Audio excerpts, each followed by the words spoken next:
Encore une fois, dans l'histoire, Israël est trop gentil et les autres sont trop méchants.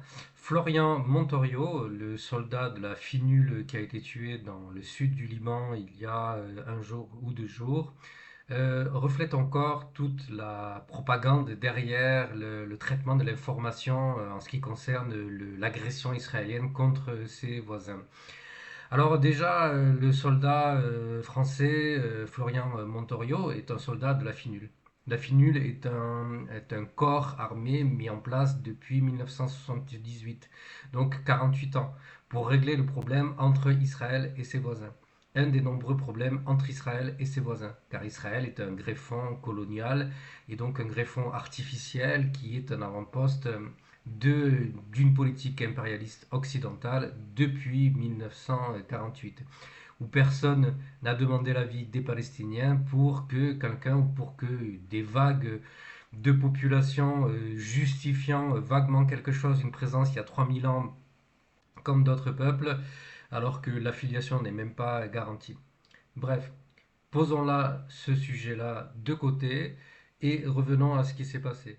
Le sergent-chef Florian Montorio appartenait au régiment du génie parachutiste de Montauban. Il était au Liban dans le cadre d'une mission de l'ONU quand il a été tué lors d'une embuscade dans le sud du pays.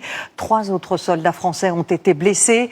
La FINUL, comme Emmanuel Macron, accuse ce soir le Hezbollah. Et voilà, donc une force de paix, on le voit, qui s'interpose entre Israël et son agression des voisins, avec des soldats jeunes, très certainement, pour la plupart jeunes, qui se font tuer depuis des décennies. Et ce n'est pas un cas isolé. Alors la différence de traitement de l'information, elle se trouve où? Là, dans cette information, vous avez, si je vous montre un résultat de recherche simple sur Google sur un soldat de la FINUL tué, vous pouvez donc voir que vous avez à la une toutes les informations à la une. On prend la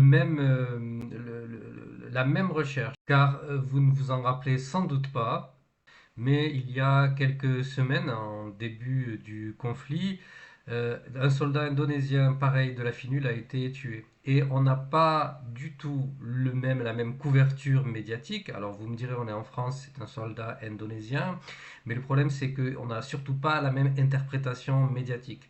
Dans les résultats que vous pouvez voir que on ne sait pas quelle a été l'origine de la mort du soldat. On dit un tir ou accidentel, on évite surtout de nommer la personne qui a été responsable de ça. Et donc on ne trouvera qu'un seul article qui va nommer directement Tsahal et Israël comme responsable avec un char israélien de la mort de ce soldat indonésien. Donc encore une fois, un double discours et avec une différence tellement flagrante qu'on finalement, comme je le répète, on éduque les populations occidentales à normaliser ce mensonge et ce deux poids deux mesures quand il s'agit d'une personne qu'on veut couvrir ou quand il s'agit de peuples qu'on invisibilise et qu'on peut tuer par milliers, dont on peut faire des charniers entiers. On ne se prive pas. Et c'est ça qu'on éduque, c'est ça qu'on met dans la tête des gens et qui dure depuis des décennies. Donc il ne faut pas s'étonner de tous les problèmes de notre société.